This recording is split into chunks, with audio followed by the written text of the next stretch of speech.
जय जय श्री राधे, जय जय श्री कृष्णा। मतलब मैं पंडित महेश पांडे श्रीधाम वृंदावन से, हमारा यूट्यूब का चैनल ज्योतिष सेवा वृंदावन, उसी चैनल के माध्यम से मैं अपने सभी दर्शकों का स्वागत करता हूँ। मेरे इस चैनल पर आप सभी का स्वागत है, आपका हार्दिक अभिनंदन है। मतलब आज की एक नया विषय आपके लिए लेके आए हैं। विषय का जो नाम है वो है ब्रकूट दोष।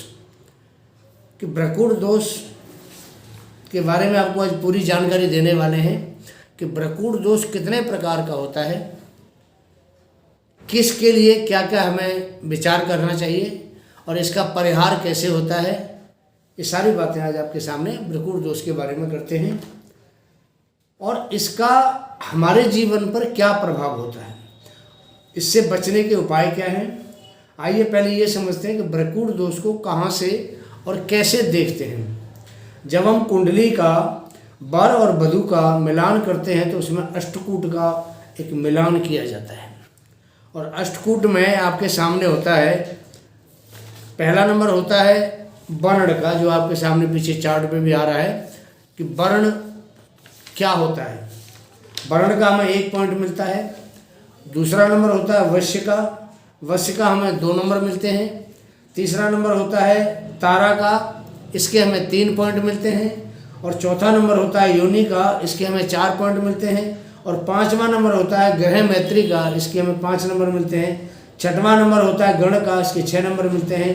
और 7वां नंबर होता है ब्रकूट का, इसके 7 नंबर होते हैं। और 8वां नंबर होता है नाड़ी का, इसके 8 नंबर होते हैं। तो देखिए जो कुल गुण होते हैं हमारी कुंडली में वो होते हैं 36।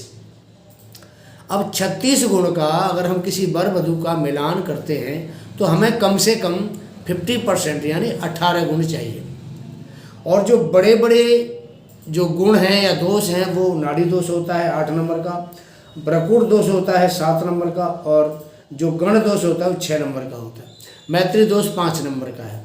तो इस प्रकार जो बड़े गुण हैं जो से हमें ज़्यादा नंबर प्राप्त होते हैं, हम जब गुण देखते हैं तो वहाँ पहले नंबर नाड़ी दोष का आता है। तो हमारे इस चैनल पे पीछे हमने एक नाड़ी दोष का वीडियो आपके सामने डाला हुआ है, उसका लिंक भी हम आपको डिस्क्रिप्शन में दे देंगे। तो आप देखिए कि नाड़ी दोष से कैसे कैसे दिक्कतें आती हैं और इसका परिहार क्या है। आज दूसरा चैप्टर हम लेके चले हैं ब्रकूट का। ब्रकूट के 7 पॉइंट होते हैं। ब्रकूट का मतलब होता है आपसी प्रेम, आपसी व्यवहार और आपसी विचार कि कितने मिलेंगे कितने नहीं मिलेंगे, उसको हम ब्रकूट कहते हैं। हमारे जो राशियाँ हैं इसमें राशि 2 तरीके से हम विभाजित करते हैं राशियों को। पहला 1 नंबर होता है जिसमें कुछ राशि आपस में मित्र होती है और दूसरे में कुछ राशि आपस में मित्र होती हैं। तो मैं आपको ये बताता हूँ कि पहले कौन सी राशि आपस में मित्र होती है। मेष राशि, इसका मित्र होता है कर्क राशि, इसका मित्र होता है सिंह राशि, इनके मित्र होते हैं वृश्चिक राशि, मित्र होते हैं धनु राशि वाले, और इनके मित्र होते हैं मीन राशि वाले। मंगल के जो मित्र हैं चंद्रमा, सूर्य, मंगल, बृहस्पति और बृहस्पति। तो आपने देखा होगा कि मेष, कर्क, सिंह, वृश्चिक, धनु और मीन, ये 6 राशियां हैं। इन 6 राशियों के जो मित्र होते हैं आपस में ये मित्र हैं, तो इनको ग्रह मैत्री में भी बड़ा अच्छा स्थान मिला हुआ है और इनको ब्रकूट के अंदर भी मान्यता मिली हुई है। अगर इन्हीं राशियों में आपस में रिश्ते होते हैं तो वहाँ कोई भी ब्रकूट दोष नहीं लगता है। दूसरी राशि आती है वृष राशि, मिथुन राशि, कन्या राशि, तुला राशि, मकर राशि और कुंभ राशि। ये जो 6 राशियाँ हैं इनमें अगर आपस में हम रिश्ते करते हैं या शादियाँ बनाते हैं या इनके गण गुण देश देखते हैं तो इनमें आपस में मित्रता, इनकी शादी आपस में होती है। आज का जो वीडियो है ये है द्विद्वादश जो ब्रकूट दोष होते हैं। देखो ब्रकूट दोष 3 प्रकार के होते हैं। पहला होता है षडाष्टक, दूसरा मानते हैं नवपंचम को और तीसरा मानते हैं द्विद्वादश को।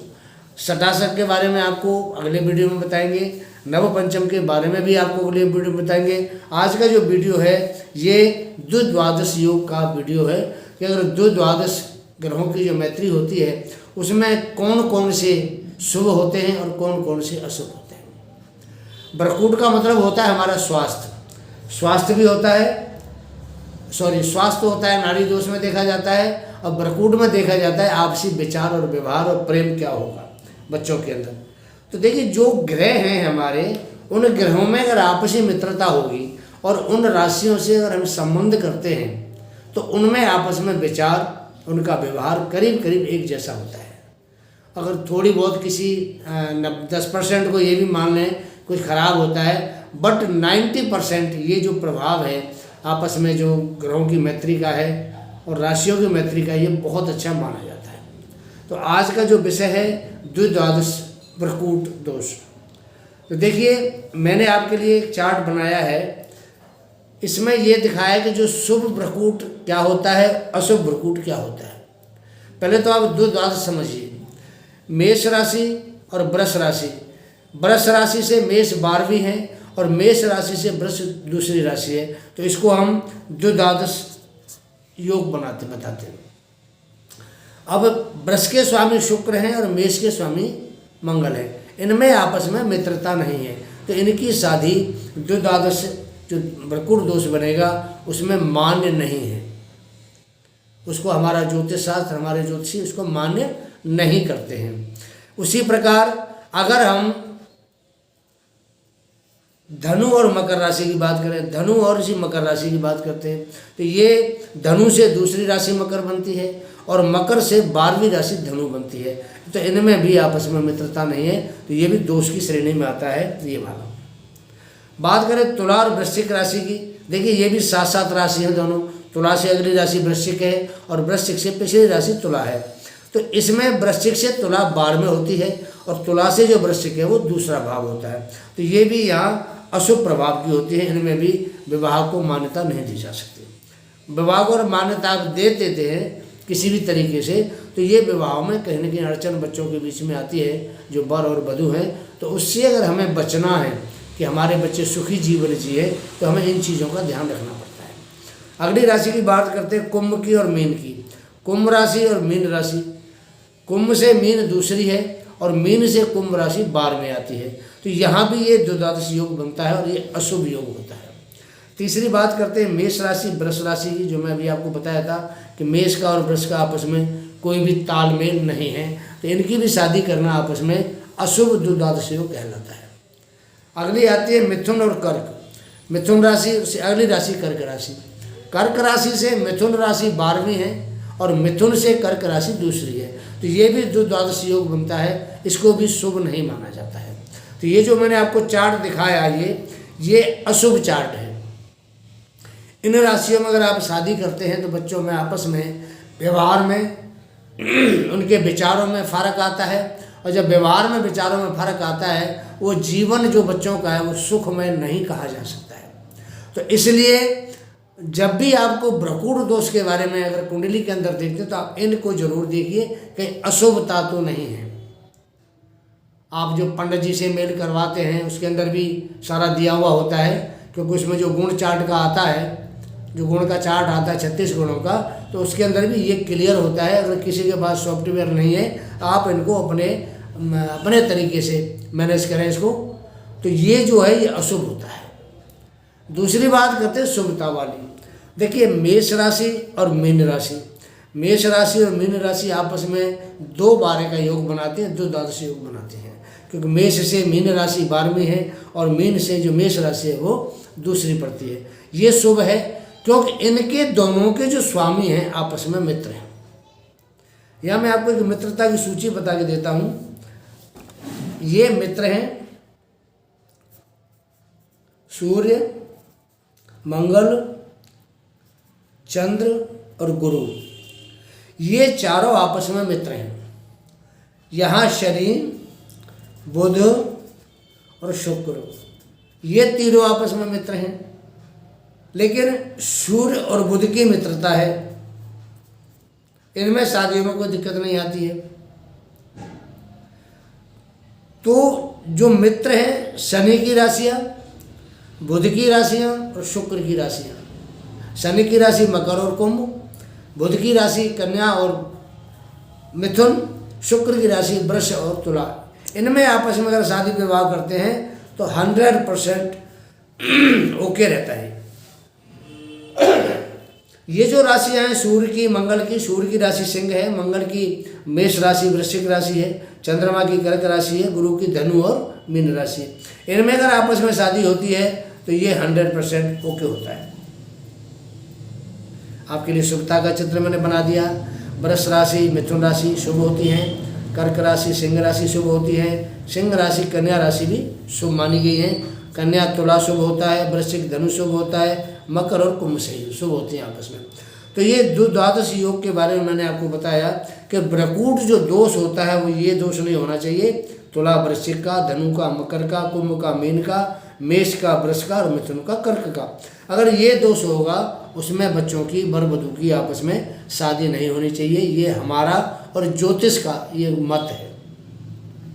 यहाँ अगर शादी होती है इस दोष के अंदर, ये शुभ दोष है, इसको दोष नहीं कहा तो शुभता है, ये अशुभता है। ये शादी मान्य है और ये शादी मान्य नहीं है। आप अपने बच्चों की कुंडली जब भी मिलान कराएं, देखिए कई बार क्या होता है कि कुंडली में 26, 27, 28 या 30 ऐसे भी गुण मिल जाते हैं। कई बार 36 के 36 गुण भी मिल जाते हैं। लेकिन क्या 36 के 36 गुण शुभ होते हैं? नहीं होते। क्या 30 के 30 गुण मिल जाए सही होते हैं? नहीं होते। उसमें सबसे बड़ी बात क्या है, ये जो ग्रहों की मैत्री, ये भी देखना बहुत जरूरी है कि आपस में ग्रहों की मैत्री कितनी है, किस किस ग्रह को क्या क्या पॉइंट मिले हुए हैं। तो ये भी बहुत ज़रूरी होता है, इसके अंदर देखना भी ज़रूरी होता है इसको, और इसको समझना भी ज़रूरी होता है कि जब तक आप ग्रहों की मैत्री को नहीं समझेंगे, ब्रकूट दोष को आप नहीं निकाल सकते हैं। ये मैंने आपको मैत्री बताई, सूर्य मंगल चंद्र गुरु की, शनि बुध शुक्र की इनकी आपस में मैत्री है, और सूर्य और बुध की भी आपस में मैत्री है। अगर आप इनकी भी आपस में शादी कराते हैं तो यहाँ भी आपको दिक्कत नहीं आएगी। तो ये द्विद्वादश, ये जो ब्रकूट दोष है द्विद्वादश का, ये आपके सामने है। इसको 2-12 भी कहा जाता है कि 2-12 का दोष है, और इसको द्विद्वादश दोष भी कहा जाता है। इसमें अगर आप इस तरीके से शादी करेंगे तो दिक्कत आएगी, और ऐसे शादी करेंगे मिलान करके तो आपको बिल्कुल भी दिक्कत नहीं आएगी। अगला जो वीडियो आपके सामने हम बनाएंगे वो बनाएंगे नव पंचम दोष क्या होता है, और नव पंचम दोष से क्या नुकसान है और क्या क्या फायदा होता है, उसमें शुभ क्या है और अशुभ क्या है, दोनों के आपको चार्ट दिखाते हैं। और आपको जो पूरा चार्ट है कि 12 जो हमारे जो अष्टकूट है, अष्टकूट में किसको क्या क्या कितने नंबर मिलते हैं आपको वो भी दिखाते हैं। तो आज का वीडियो द्वादश योग का है, आपके सामने है।